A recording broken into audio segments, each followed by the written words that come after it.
Hello friend, welcome to friends at the rate preparation. इस channel पर मैं कृष्णा आपके लिए लेके आता हूँ एजुकेशनल वीडियो। इस वीडियो में मैं डिस्कस करने वाला हूँ केंद्रीय विद्यालय संगठन के द्वारा जारी किया गया ये एडमिशन गाइडलाइन। केंद्रीय विद्यालय ने इस साल एडमिशन प्रोसेस को स्टार्ट करने से पहले ये जनरल गाइडलाइन इशू किया गया है उनके द्वारा, और इसके अंदर क्या गाइडलाइन है, क्या रूल्स है, इसे समझना बहुत ज़रूरी है ताकि आप फॉर्म भरते टाइम कोई मिस्टेक ना करें और अपने बच्चे का एडमिशन केंद्रीय विद्यालय के अंदर करवा सकें। ठीक है, तो सबसे पहले इसका पार्ट ए है जिसके अंदर जनरल गाइडलाइन है इसके रिगार्डिंग में, जिसमें सबसे पहले हम लोग डिस्कस करेंगे पैरा 1। ये पैरा 1 जो है इस गाइडलाइन का, जनरल गाइडलाइन का, जिसके अंदर ये बताया जा रहा है कि केंद्रीय विद्यालय में ये जो एडमिशन प्रोसेस स्टार्ट हो रहे हैं ये करंट सेशन यानी कि 2024-25 के लिए है, और इसके बाद की जो नेक्स्ट सेशंस आएंगे उसमें भी ये गाइडलाइन फॉलो किए जाएंगे। और केंद्रीय विद्यालय, जैसा कि आप जानते हैं, पूरे कंट्री के अंदर सभी केंद्रीय विद्यालय में ये गाइडलाइंस फॉलो होगा, लेकिन कुछ केंद्रीय विद्यालय ऐसे हैं जिसमें ये गाइडलाइंस एप्लीकेबल नहीं है, जैसे कि डॉक्टर राजेंद्र प्रसाद केंद्रीय विद्यालय, यहाँ पे ये गाइडलाइन एप्लीकेबल नहीं है। इसके अलावा वे केंद्रीय विद्यालय जो कि अब्रॉड में लोकेटेड है वहाँ भी ये जनरल गाइडलाइंस फॉलो नहीं होगा। इसके अलावा 1200 से भी जो ज़्यादा केंद्रीय विद्यालय पूरे कंट्री के अंदर है उसमें ये गाइडलाइन फॉलो होगा। तो फर्स्ट पैरा के अंदर ये बातें डिटेल में मेंशन की जा रही है। उसके बाद सेकंड पैरा है। सेकंड पैरा में ये डेफिनेशन बताई गई है कि एडमिशन प्रोसेस के टाइम पे आपको फॉर्म में और अलग अलग जगह पे आपको कुछ कुछ डेफिनेशंस क्लियर आपको होनी चाहिए। जैसे सबसे पहले कि इसमें सेंट्रल गवर्नमेंट एम्प्लॉय कौन होते हैं, इसकी डेफिनेशन केंद्रीय विद्यालय की तरफ से दी जा रही है कि वे सभी जो गवर्नमेंट एम्प्लॉय हैं, जो सेंट्रल गवर्नमेंट एम्प्लॉय, उनको कंसीडर किया जाएगा कि अगर वो किसी इंस्टीट्यूशन में काम करते हैं और वो जो इंस्टीट्यूशन है गवर्नमेंट ऑफ इंडिया के द्वारा कॉन्सोलिडेटेड फंड से रन की जाती है, और ये जो एम्प्लॉय हैं रेगुलर उनका नेचर होना चाहिए सर्विस का, तो उसे सेंट्रल गवर्नमेंट एम्प्लॉय कंसीडर किया जाएगा। यानी कि सेंट्रल गवर्नमेंट के अंदर आने चाहिए, साथ के साथ जो भी इंस्टीट्यूशन है गवर्नमेंट ऑफ इंडिया का जो फंड होता है कंसोलिडेटेड फंड, उसके अंदर ये रन किया जाना चाहिए, और जो जॉब होगी एम्प्लॉय की वो रेगुलर बेसिस पे होनी चाहिए। इसके बाद सेकंड कैटेगरी जो है यहाँ पे स्टेट गवर्नमेंट एम्प्लॉय के बारे में यहाँ डिस्कस किया जाता है कि स्टेट गवर्नमेंट एम्प्लॉय किसे कंसीडर कर लिया जाता है। तो नेचर ऑफ जो जॉब होगा वो रेगुलर होना चाहिए, यानी कि जो कॉन्ट्रैक्चुअल बेसिस पे जो जॉब करते हैं उन्हें यहाँ पे एम्प्लॉय कंसीडर नहीं किया जाएगा। यानी कि सेंक्शन पोस्ट होनी चाहिए स्टेट गवर्नमेंट के द्वारा, उसे ही उस पोस्ट पे अगर कोई एम्प्लॉय काम करता है तो उसे यहाँ पे स्टेट गवर्नमेंट एम्प्लॉय कंसीडर कर लिया जाएगा। उसके बाद थर्ड कैटेगरी जो यहाँ पे इस डेफिनेशन के अंदर दी जा रही है ट्रांसफरेबल। ट्रांसफरेबल की मीनिंग क्या है यहाँ आपको बताई जा रही है कि एटलीस्ट जो ट्रांसफ़र होगा वंस इन 7 ईयर, यानी कि 7 साल के अंदर एटलीस्ट अगर एक बार भी ट्रांसफ़र होता है तो उस नेचर ऑफ जॉब को ट्रांसफरेबल जॉब बोला जाएगा। यानी कि लास्ट 7 ईयर में कम से कम एक बार ट्रांसफ़र ज़रूर होना चाहिए, तो उसे यहाँ पे कंसीडर कर लिया जाएगा ट्रांसफरेबल जॉब की। उसके बाद नेक्स्ट टर्म जो इस सेकंड पैरा के अंदर डिस्कस किया जा रहा है, बताया जा रहा है कि ट्रांसफ़र की डेफिनेशन बताई जा रही है कि ट्रांसफ़र कब कंसीडर किया जाएगा। सबसे पहली कंडीशन तो ये है, ट्रांसफ़र में जो डिस्टेंस होना चाहिए वो 20 किलोमीटर एटलीस्ट होना चाहिए, यानी कि इससे कम डिस्टेंस में अगर आप ट्रांसफ़र लेते हैं तो केंद्रीय विद्यालय उसे ट्रांसफ़र कंसीडर नहीं करेगा। ठीक है, यानी कि 20 किलोमीटर तो एटलीस्ट डिस्टेंस होना चाहिए। और पीरियड ऑफ स्टे जो होगा, यानी कि किसी भी पेरेंट्स का अगर ट्रांसफ़र होता है और वो ट्रांसफ़र लेकर के 1 महीने 2 महीने स्टे करता है तो उसे ट्रांसफ़र कंसीडर नहीं किया जाएगा। यानी कि आप जिस जगह पे जॉब कर रहे हैं उसमें एटलीस्ट 6 मंथ का स्टे होना चाहिए, और डिस्टेंस जो होगा वो 20 किलोमीटर का मिनिमम पीरियड होना चाहिए। ठीक है, जब भी आप शिफ्ट करेंगे as a parents one place से अनदर प्लेस जब जाएंगे तो इन दोनों बातों को फॉलो अगर की जा रही है उसके अंदर तभी इसे ट्रांसफ़र कंसीडर किया जाएगा। उसके बाद नेक्स्ट है फिफ्थ टर्म, जिसमें ऑटोनोमस बॉडी या फिर पब्लिक सेक्टर अंडरटेकिंग किसे कंसीडर किया जाता है, इसके बारे में यहाँ डेफिनेशन दी गई है। यानी कि ऐसे ऑर्गेनाइजेशन हैं जो कि फुली गवर्नमेंट के द्वारा फाइनेंस किया जा रहा है, वे सारे और ऑर्गेनाइज हो गए वो ऑटोनोमस बॉडी के अंदर आएंगे। और साथ के साथ अगर हम पब्लिक सेक्टर अंडरटेकिंग की बात करें जहाँ पे गवर्नमेंट का शेयर जो होगा 50% होगा एटलीस्ट, या 50% से ज़्यादा होगा, तो उसे पीएसयू या फिर हम बोल सकते हैं कि पब्लिक सेक्टर अंडरटेकिंग के अंदर उसे कंसीडर किया जाएगा। ठीक है, तो आई होप आपको ये चीज़ें अच्छे से क्लियर हो गई होगी। तो पैरा सेकंड के अंदर हम लोगों ने डेफिनेशन के बारे में चीज़ें समझी कि कौन कौन सी टर्म को केंद्रीय विद्यालय किस तरह से ट्रीट करता है। उसके बाद नेक्स्ट है आपके लिए पैरा थर्ड। पैरा थर्ड के अंदर यहाँ पे प्रियोरिटी की बात की जा रही है कि एडमिशन प्रोसेस के अंदर किस तरह से प्रायोरिटी दी जाती है। सबसे पहले आपको ये समझना होगा जो केंद्रीय विद्यालय होते हैं जब वो एस्टेब्लिश्ड होते हैं तो किस किस कैटेगरी के अंदर किस तरह से एस्टेब्लिश किए जाते हैं, पहले उन्हें समझना होगा। तो सबसे पहले जो फर्स्ट यानी ए पार्ट ए अगर आप यहाँ पे देखेंगे तो पार्ट ए जो कैटेगरी होती है कि केंद्रीय विद्यालय सिविल सेक्टर के अंदर या फिर डिफेंस सेक्टर के अंदर केंद्रीय विद्यालय आते हैं, उसके लिए डिफरेंट तरीके से यहाँ पे प्रायोरिटी दी जाएगी। इसके अलावा कुछ केंद्रीय विद्यालय ऐसे होते हैं जो कि स्टैब्लिश किए जाते हैं अंडर प्रोजेक्ट सेक्टर या फिर हायर इंस्टीट्यूशन जो होते हैं, जैसे किसी यूनिवर्सिटी कैंपस के अंदर केंद्रीय विद्यालय है, उसे यहाँ पे कंसीडर किया जाएगा। ठीक है, तो इस तरह से सबसे पहले बात कर लेते हैं हम लोग जो सिविल सेक्टर के अंदर या फिर डिफेंस सेक्टर के अंदर केंद्रीय विद्यालय आते हैं। सिविल सेक्टर का मतलब है किसी सिटी के अंदर लोकेटेड है, आप इस तरह से समझ सकते हैं, या फिर किसी रेजिडेंशियल एरिया के अंदर जो लोकेटेड है उसे यहाँ पे सिविल सेक्टर समझा जाता है। और डिफेंस सेक्टर का अंदर मतलब यहाँ पे ये है कि आर्मी के कैंपस के अंदर अगर कोई केंद्रीय विद्यालय है तो उस केंद्रीय विद्यालय को यहाँ पे डिफेंस सेक्टर का केंद्रीय विद्यालय बोल सकते हैं। प्रोजेक्ट जैसे किसी प्लांट के अंदर अगर केंद्रीय विद्यालय एस्टेब्लिश्ड है तो उसे हम प्रोजेक्ट सेक्टर का केंद्रीय विद्यालय बोल सकते हैं। बाकी हायर लर्निंग इंस्टीट्यूशन की बात करें तो किसी यूनिवर्सिटी के अंदर अगर कोई केंद्रीय विद्यालय एग्जिस्ट करता है तो उसे हम इस कैटेगरी के अंदर डाल सकते हैं। देखिए यहाँ पे कैटेगरी 1 जो एडमिशन के अंदर होगी, सबसे पहले बात करते हैं सिविल सेक्टर और डिफेंस सेक्टर के अंदर। तो फर्स्ट कैटेगरी उन्हें दी जाएगी जिनकी पेरेंट्स की जॉब जो होगी ट्रांसफरेबल जॉब होगी या फिर नॉन ट्रांसफरेबल जॉब होगी, लेकिन ये जो जॉब होगी सेंट्रल गवर्नमेंट के अंदर होगी, यानी कि सेंट्रल गवर्नमेंट के किसी भी डिपार्टमेंट में कोई इंप्लॉय वर्क करता है या फिर वो एक्स सर्विसमैन है तो उनके जो चिल्ड्रन होंगे उन्हें यहाँ पे सबसे पहले प्रेफरेंस दी जाएगी, उसे फर्स्ट कैटेगरी के अंदर रखा जाएगा। उसके बाद नेक्स्ट जो यानी कि सेकंड प्रेफरेंस दी जाएगी, यानी कि एडमिशन कैटेगरी सेकंड आप बोल सकते हो, ऐसे पेरेंट्स जिनकी जॉब ट्रांसफरेबल भी हो सकती है या फिर नॉन ट्रांसफरेबल जॉब हो सकती है, और वो जो एम्प्लॉई है वो वर्क करते हो किसी भी ऑटोनोमस बॉडी के अंदर या फिर पब्लिक सेक्टर अंडरटेकिंग के अंदर जॉब करते हैं, गवर्नमेंट ऑफ इंडिया के अंडर ये चीज़ें आती हैं, तो उसे यहाँ पे सेकंड प्रायोरिटी दी जाएगी। थर्ड प्रायोरिटी या फिर आप बोल सकते हो यहाँ पर कि थर्ड कैटेगरी के अंदर वो एम्प्लॉय आएंगे जो किसी भी स्टेट गवर्नमेंट के अंदर जो भी इंस्टीट्यूशंस होते हैं उसके अंदर काम करते हो, जो उनके जॉब का नेचर ट्रांसफरेबल जॉब भी हो सकता है या फिर नॉन ट्रांसफरेबल जॉब भी हो सकता है, दोनों में से किसी टाइप की भी हो सकते हैं, बस ये जो एम्प्लॉय होने चाहिए स्टेट गवर्नमेंट एम्प्लॉय होने चाहिए। तो इनको थर्ड प्रायोरिटी यानी कि थर्ड सबसे पहले फर्स्ट सेकंड की प्रायोरिटी के अंदर जो भी बच्चे होंगे पहले उनको एडमिशन होंगे, उसके बाद इनको प्रेफरेंस दी जाएगी। उसके बाद फोर्थ प्रायोरिटी यानी कि एडमिशन कैटेगरी फोर्थ के अंदर वे पेरेंट्स उन पेरेंट्स के बच्चे आएंगे जिनकी जो जॉब होगी ऑटोनोमस बॉडी होनी चाहिए या फिर पब्लिक सेक्टर अंडरटेकिंग होगी स्टेट गवर्नमेंट के अंदर। ठीक है, तो स्टेट देखिए यहाँ पे पीएसयू या फिर ऑटोनोमस बॉडी दो तरीके से है, एक तो वो है जो कि गवर्नमेंट ऑफ इंडिया यानी कि सेंट्रल गवर्नमेंट के अंदर होगी तो उसे यहाँ पे सेकंड प्रेफरेंस दी जाएगी, और फोर्थ प्रेफरेंस उनको दी जाएगी जो स्टेट गवर्नमेंट के एम्प्लॉय होंगे। ठीक है, चाहे वो ऑटोनोमस बॉडी हो या फिर पीएसयू जो स्टेट गवर्नमेंट के अंदर आती है, उन्हें यहाँ फोर्थ प्रायोरिटी दी जाएगी। और लास्ट में फिफ्थ कैटेगरी वो एडमिशन कैटेगरी होगी जो इन चारों कैटेगरी के अंदर किसी के अंदर नहीं आते, उन्हें फिफ्थ कैटेगरी कंसीडर कर लिया जाएगा एडमिशन के टाइम पे। ठीक है, तो ये तो बात रही एडमिशन कैटेगरी 1 2 3 4 5 जो कि सिविल सेक्टर के अंदर केंद्रीय विद्यालय आते हैं या फिर डिफेंस सेक्टर के अंदर आते हैं पार्ट ए के अंदर। इसके बाद पार्ट बी के अंदर वे केंद्रीय विद्यालय जो कि किसी हायर इंस्टीट्यूशन के अंदर आते हो या फिर किसी प्रोजेक्ट सेक्टर के अंडर में आते हैं, तो वहाँ पे क्या होगा, जिस भी प्रोजेक्ट के अंदर ये केंद्रीय विद्यालय एग्जिस्ट करते हैं या फिर जिस भी हायर इंस्टीट्यूशन के अंदर वो केंद्रीय विद्यालय एग्जिस्ट करते हैं, तो उनके जो एम्प्लॉई होंगे उन एम्प्लॉई के जो बच्चे होंगे उनको सबसे पहले प्रेफरेंस दी जाएगी। यानी कि जैसे आपने 1 2 3 4 5 ये एडमिशन कैटेगरी देखा, लेकिन इनसे भी पहले जो इस पर्टिकुलर प्रोजेक्ट सेक्टर जो होंगे या फिर हायर इंस्टीट्यूशन है, इनके जो एम्प्लॉय होंगे इनको फर्स्ट प्रेफरेंस यहाँ दी जाएगी। और बाकी जो ये 1 2 3 है इसके बाद फॉलो होगा, यानी कि ये फर्स्ट कैटेगरी बन जाएगी और उसके बाद ये सेकंड कैटेगरी, ये थर्ड, ये फोर्थ, ये फिफ्थ और ये लास्ट में सिक्स कैटेगरी हो जाएगी। ठीक है, तो ये प्रायोरिटी किस तरह से दी जाएगी ये पैरा थर्ड के अंदर डिटेल में हम लोगों ने डिस्कस कर लिया। उसके बाद नेक्स्ट है फोर्थ पैरा। फोर्थ पैरा के अंदर यहाँ पे है कि एलिजिबल एज फॉर एडमिशन, यानी कि डिफरेंट क्लास के अंदर अगर आप अपने बच्चे का एडमिशन करवाना चाहते हैं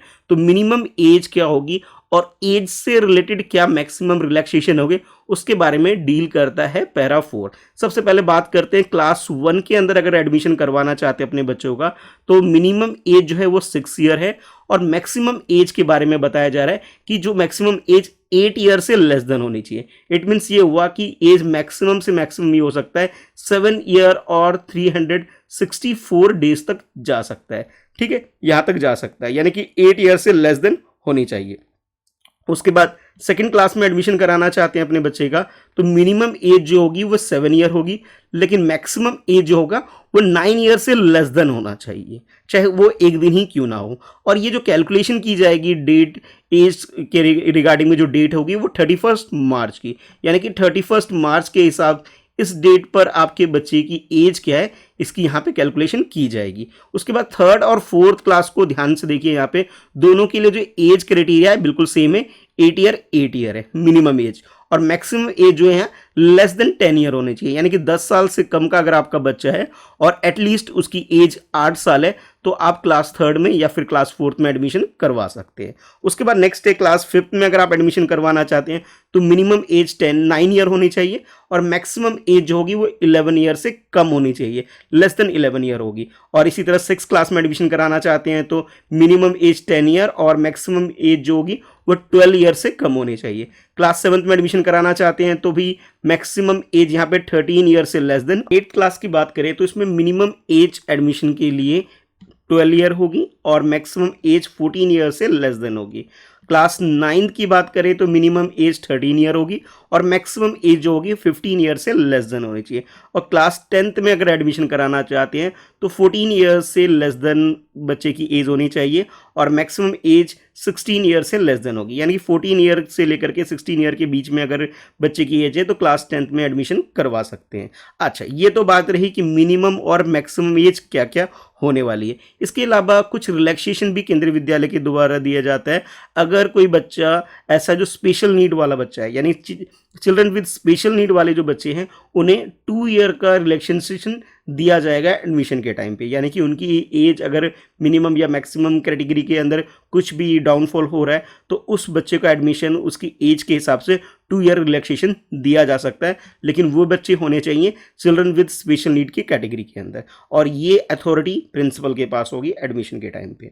अच्छा, इसके बाद नेक्स्ट है फिफ्थ पैरा, और फिफ्थ पैरा में यहाँ पे क्लास में स्ट्रेंथ क्या होगी इसके बारे में डील करता है। तो जैसे सबसे पहले बात कर लेते हैं, जैसे ये फ्रेश एडमिशन अभी स्टार्ट हो रहे हैं और इसमें स्ट्रेंथ जो है 32 तक की बात करें तो यहाँ पे सबसे पहले प्रिंसिपल के पास यहाँ अथॉरिटी होगी। अभी जो सबसे पहले बात कर लेते हैं वे सारी क्लासेस, लेकिन सिर्फ 11th क्लास को छोड़ करके, कि जो एडमिशन प्रोसेस है वो 30 जून तक ये कंप्लीट कर लिया जाएगा। लेकिन अगर क्लास 11th की बात करें उसमें एडमिशन के लिए, तो जब भी क्लास 10th का रिजल्ट आएगा, ठीक है, इसके रिजल्ट आने के बाद विद इन 30 डेज के अंदर ये एडमिशन प्रोसेस कंप्लीट कर लिया जाएगा। ठीक है, तो क्लास 11 के लिए थोड़ा सा डिफरेंट है, बाकी जो रिमेनिंग क्लासेज हैं यहाँ पे 30 जून तक सभी एडमिशन प्रोसेस कंप्लीट कर ली जाएगी और इसकी अथॉरिटी प्रिंसिपल के पास होगी। अगर बात करें उसके बाद के टाइम के लिए, यानी कि क्लास की स्ट्रेंथ 40 तक जब एडमिशन की बात करें तो प्रिंसिपल के पास ही यहाँ पे अथॉरिटी होगी। ठीक है, और उसके बाद अगर हम बात करें क्लास 2 ऑनवर्ड, यानी कि क्लास 1 को छोड़कर जो बाकी रिमेनिंग क्लास है, तो क्लास की स्ट्रेंथ 45 तक मैक्सिमम जा सकती है, लेकिन यहाँ पे जो 45 से अगर लेस देन स्ट्रेंथ क्लास के अंदर रहती है तो प्रिंसिपल के पास अथॉरिटी है, वो पूरे साल के अंदर कभी भी बच्चे का एडमिशन कर सकता है। लेकिन जो बच्चा होना चाहिए वो एडमिशन कैटेगरी 1-2 के अंदर आएंगे क्लास 1 वाले बच्चे, और बाकी जो रिमेनिंग क्लास है यानी कि क्लास 2 से लेके अब जितनी भी क्लासेज हैं वहाँ पे कैटेगरी 1 से लेकर के कैटेगरी 3rd तक के बच्चों का एडमिशन किया जाता है। या एडमिशन कैटेगरी की बात की जा रही है पेरेंट्स के जॉब के अकॉर्डिंग, जैसा कि हमने पहले डिस्कस कर लिया कैटेगरी एडमिशन कैटेगरी क्या क्या होती है। अच्छा, इसके बाद नेक्स्ट है 6th पैरा, और 6th पैरा डील करता है एडमिशन गाइडलाइन के अंदर रिजर्वेशन से रिलेटेड। ठीक है, तो इसके अंदर ये 2 पार्ट्स में से डिवाइड किया गया। पार्ट ए के अंदर जो रिजर्वेशन है, सबसे पहले यहाँ पे शेड्यूल कास्ट की बात करें तो इन्हें 15% का यहाँ पे रिजर्वेशन इनके लिए रखा गया है। उसके बाद एसटी यानी कि शेड्यूल ट्राइब के कैटेगरी के अंदर यहाँ पे 7.5% सीट जो होगी इनके लिए रिजर्व रहने वाली है। और उसके बाद जो ओबीसी है, ओबीसी में बस आपको ध्यान ये रखना है कि नॉन क्रीमी लेयर वाले हैं उन्हें यहाँ रिलैक्सेशन या फिर आप कह सकते हो रिजर्वेशन यहाँ दिया जाएगा और उनके लिए 27% सीट्स रिजर्व रहेगी। इसके अलावा पार्ट सेकंड की अगर बात करें तो यहाँ पे 3% जो सीट्स होंगी वो चिल्ड्रन विद स्पेशल नीड जो है उनके लिए रिजर्व की गई है। तो ये रिजर्वेशन किस तरह से केंद्रीय विद्यालय में दिया जा रहा है उसके बारे में यहाँ पे डिटेल में आपको एक तरह से गाइडलाइन में मेंशन किया जा रहा है परसेंटेज के हिसाब से। इसके बाद नेक्स्ट है पैरा 7। पैरा 7 डील करता है कि केंद्रीय विद्यालय के अंदर जो एडमिशन होते हैं, खासतौर पे जो केवीटीसी होते हैं। केवीटीसी को समझने के लिए पहले आपको ये समझना होगा कि मान लीजिए आपका जो बच्चा है किसी एक केंद्रीय विद्यालय में पढ़ता है और आप अपने बच्चे का एडमिशन किसी दूसरे केंद्रीय विद्यालय में करवाना चाहते हैं, ठीक है। तो फर्स्ट किसी भी केंद्रीय विद्यालय में जहाँ पे भी आपका बच्चा पढ़ रहा है, ठीक है, वहाँ से किसी दूसरे केंद्रीय विद्यालय में करवाना चाहते हैं तो आपको यहाँ पे टीसी इशू करवाना पड़ेगा अपने बच्चे का एडमिशन के लिए, ताकि आप सेकंड केंद्रीय विद्यालय में यानी किसी और केंद्रीय विद्यालय में एडमिशन करवा सके। उसके बारे में पैरा 7 में या डिटेल में बताया जा रहा है, ठीक है। तो जैसा कि आप इसको देख सकते हैं, यहाँ पे डिपेंड करता है कि एडमिशन जब भी हो सकते हैं अगर उस पर्टिकुलर केंद्रीय विद्यालय में जहाँ पे भी आप एडमिशन करवाना चाहते हैं वहाँ पे क्लास की जो स्ट्रेंथ कम होगी तभी एडमिशन हो सकता है। जैसा कि पैरा 5 के अंदर हम लोगों ने डिस्कस किया कि क्लास की स्ट्रेंथ अगर फ्रेश एडमिशन की बात करें तो क्लास 1 में 40 तक जा सकती है और बाकी जो रिमेनिंग क्लासेज है यहाँ पर मैक्सिमम सीट्स जो स्ट्रेंथ क्लास की जा सकती है 45 तक जा सकती है। इनसे कम अगर सीट्स हैं तब एडमिशन यहाँ पे हो सकता है। और यहाँ पर भी एडमिशन सबसे पहले जो डिफेंस सेक्टर के जो एम्प्लॉई हैं या फिर पैरामिलिट्री के एम्प्लॉई हैं उन्हें पहले दिया जाएगा। जो अपना रेजिडेंस अगर शिफ्ट कर रहे हैं तो उन्हें यहाँ पे प्रेफरेंस दी जाएगी। बाकी अगर हम बताएं आपको केंद्रीय विद्यालय के अंदर जो डिफरेंट केंद्रीय विद्यालय जैसे सिविल सेक्टर के और डिफेंस सेक्टर के जो केंद्रीय विद्यालय हैं यहाँ पे एडमिशन के टाइम पर फर्स्ट कैटेगरी से लेकर के थर्ड कैटेगरी तक प्रेफरेंस दी जाएगी। इसके अलावा डीसी यानी कि डेप्यूटी कमिश्नर के पास पावर होगी कि लोकल ट्रांसफर जो होंगे उसमें वो बच्चों का एडमिशन किसी एक केंद्रीय विद्यालय से दूसरी के केंद्रीय विद्यालय में करवाना चाहते हैं उन्हें अप्रूव कर सकते हैं, ठीक है। अच्छा, इसके बाद नेक्स्ट जो पैरा है वो पैरा 8 है। 8 पैरा में इस गाइडलाइन के अंदर ये मेंशन किया जा रहा है कि कोई भी स्टूडेंट्स ऐसा है जो 11th क्लास में एडमिशन कराना चाहता है, अगर वो बच्चा क्लास 10th उसने पास आउट NIOS से कर रखा है या फिर किसी स्टेट बोर्ड से उसने क्लास 10th अपनी कंप्लीट कर रखी है या फिर ICSE बोर्ड से उसने अगर क्लास 10th पास किया है, वो बच्चे भी एडमिशन क्लास 11th में केंद्रीय विद्यालय में करवा सकते हैं। बट कंडीशन ये है यहाँ पे कि जब केंद्रीय विद्यालय के अंदर जो पढ़ने वाले जो स्टूडेंट है जिन्होंने क्लास 10th केंद्रीय विद्यालय से पास आउट किया है या फिर CBSE बोर्ड से जिन्होंने पास आउट किया है, इनके एडमिशन प्रोसेस जब कंप्लीट हो जाएगी और उसके बाद वैकेंसी रह जाएगी, उसके बाद जो रिमेनिंग बोर्ड से जैसे NIOS या फिर स्टेट बोर्ड के अंदर जो बच्चे पढ़ रहे हैं या फिर ICSE के बोर्ड के अंदर जो बच्चे पढ़ रहे हैं उनका एडमिशन किया जाएगा।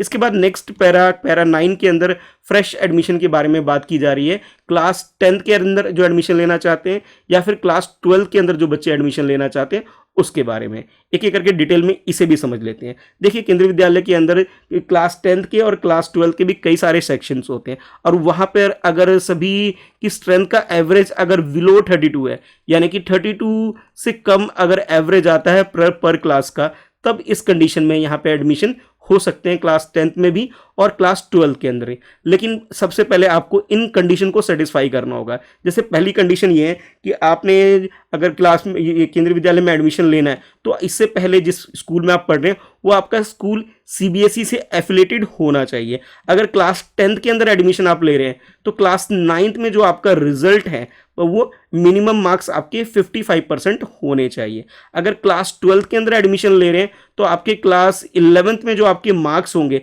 वो मिनिमम 55% होने चाहिए। बाकी जैसे ये केंद्रीय विद्यालय की यानी कि KVS की जो एडमिशन गाइडलाइंस है उसे आप सेटिस्फाई करते हो, इसके हिसाब से आप एलिजिबल होने चाहिए, ठीक है। इसके अलावा जो भी आप सब्जेक्ट यहाँ ऑप्ट करना चाहते हैं केंद्रीय विद्यालय के अंदर, जिस स्कूल में आप एडमिशन लेना चाह रहे हैं उस पर्टिकुलर स्कूल के अंदर वो सब्जेक्ट भी होने चाहिए। अगर वो सब्जेक्ट अवेलेबल है तब जाके आपको यहाँ पे एडमिशन मिल जाएगा।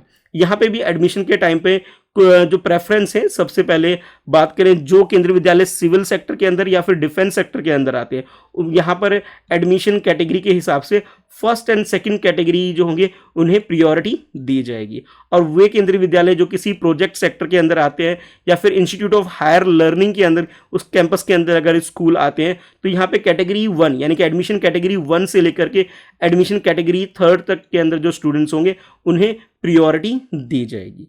और लास्ट में यहाँ पे देखेंगे हम लोग 10th पैरा इस एडमिशन गाइडलाइन का, जो कि डील करता है कि भी एडमिशन कब तक हो सकते हैं। बेसिकली यहाँ पे 30 जून तक ये सारा प्रोसेस कंप्लीट हो जाएगा एडमिशन का।